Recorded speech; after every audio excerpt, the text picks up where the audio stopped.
আসসালামু আলাইকুম প্রিয় দর্শক, আজকে রান্না করব মাছ দিয়ে আলু ঘন্ট। এই রেসিপিটা শিখেছি আমি আমার মায়ের কাছ থেকে।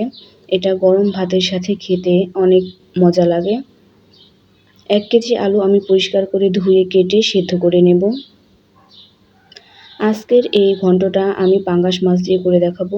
যেহেতু পাঙ্গাস মাছের আলাদা একটা স্মেল থাকে, তাই এটার জন্য অনেকেই খেতে পছন্দ করেন না, কিন্তু আমার রেসিপিটা যদি আপনারা হুবহু ফলো করেন তাহলে এর আলাদা কোনো স্মেল পাবেন না এবং এটা খেতেও মজার হবে।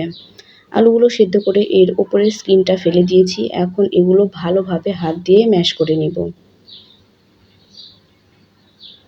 আলুটা আমি এমনভাবে ম্যাশ করব যেন এর কিছু অংশ হালকা দানা দানা থাকে এরকম, আর কিছু একদম প্লেন হয়ে যায়। ম্যাশ করার পরে চলে আসলাম রান্নায়। এর জন্য আমি প্যানে 1/2 কাপ সয়াবিন তেল দিয়ে দিলাম। তেলটা একটু গরম হয়ে গেলে এর মধ্যে আমি দিয়ে দিচ্ছি 2টা এলাচ, 3 টুকরা তেজপাতা, 2টা দারচিনি এবং 1 চিমটি গোটা জিরে। এখন এই মশলাগুলোকে আমি 1 মিনিট মতো একটু ভেজে নেব। মশলা থেকে যখন সুন্দর গন্ধ বের হবে তখন এর মধ্যে দিয়ে দিচ্ছি 1 কাপ পেঁয়াজ কুচি এবং দিয়ে দিচ্ছি 2টা গোটা রসুনের কোয়া।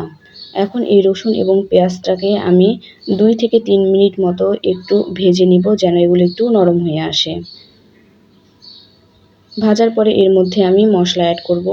দিয়ে দিচ্ছি 1 চা চামচ মরিচের গুঁড়া, 1.5 চা চামচ হলুদের গুঁড়া, 1.5 চা চামচ জিরার গুঁড়া, স্বাদমতো লবণ এবং সেই সাথে দিয়ে দিচ্ছি 2 চা চামচ ভর্তি করে আদা ও রসুন বাটা। এখন এই মশলাগুলোকে খুব ভালোভাবে পেঁয়াজের সাথে মিশিয়ে নিব। মেশানো হয়ে গেলে এগুলোকে ঢাকনা দিয়ে ঢেকে 5 থেকে 6 মিনিট কষিয়ে খুব ভালোভাবে রান্না করে নেব। 5 থেকে 6 মিনিট পরে যখন মশলাগুলো থেকে তেলটা ওপরে উঠে আসবে তখন এই পর্যায়ে আমি মাছগুলো অ্যাড করে দিব। আর এর জন্য আমি দিয়ে দিচ্ছি হালকা একটু পানি। এই পানিটার মধ্যে আমি মাছগুলোকে সেদ্ধ করে নিব।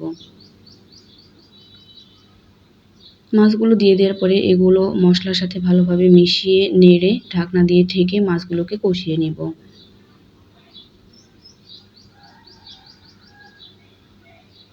এই পর্যায়ে যখন মাছগুলো সেদ্ধ হয়ে যাবে তখন এর মধ্যে আমি দিয়ে দিচ্ছি 1 চা চামচ গরম মশলার গুঁড়া।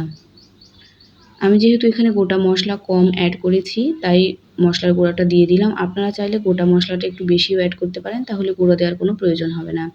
এখন আমি মাছগুলো একটু ভেঙে নিলাম। ভেঙে নেওয়ার পরে এর মধ্যে আমি দিয়ে দিচ্ছি 4টা কাঁচামরিচ। এটা ফ্লেভারের জন্য দিয়েছি। মাছগুলো ভালোমতো কষানো হয়ে গেলে এর মধ্যে আমি ম্যাশ করে রাখা আলুগুলো দিয়ে দিলাম। এই আলুটাকে আমি ম্যাশ করার পরে সামান্য একটু পানি দিয়ে মুথে নিয়েছিলাম যেন এটা নরম হয় এবং মশলার সাথে খুব ভালোভাবে মেশানো যায়।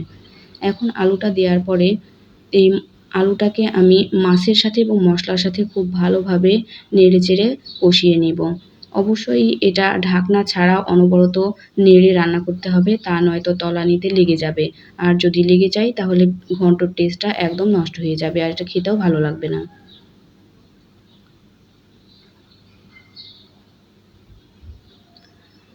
নাড়তে নাড়তে যখন এক পর্যায়ে ঘন্টটা এরকম একটু ঘন হয়ে আসবে এবং পানিটা কমে আসবে তখন এর মধ্যে আমি ঝোল দিয়ে দিব।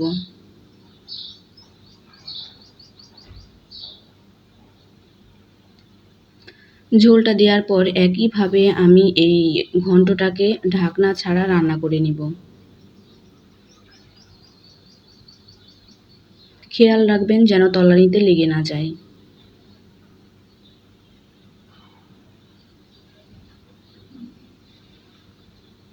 5 থেকে 8 মিনিট রান্না করার পরে এই ঘন্টটা একটু ঘন হয়ে আসবে।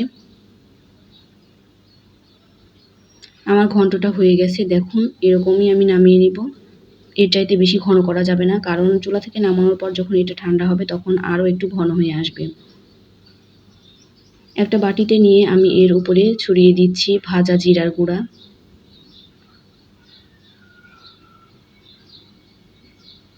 এবং একটু বেরেস্তা। এটা অপশনাল, আপনারা চাইলে না দিলেও হবে, তবে দিলে এর টেস্টটা বহুগুণে বেড়ে যাবে। নিশ্চয়ই দেখেই বুঝতে পারছেন এটা কতটা লোভনীয় হয়েছে। এরকম মজার মজার রেসিপি পেতে চাইলে আমার ভিডিওতে লাইক দিবেন, শেয়ার করবেন এবং চ্যানেলটিকে সাবস্ক্রাইব করে পাশে থাকা বেল আইকনটি বাজিয়ে দিবেন। সবাই ভালো থাকবেন, সুস্থ থাকবেন। ধন্যবাদ। আল্লাহ হাফেজ।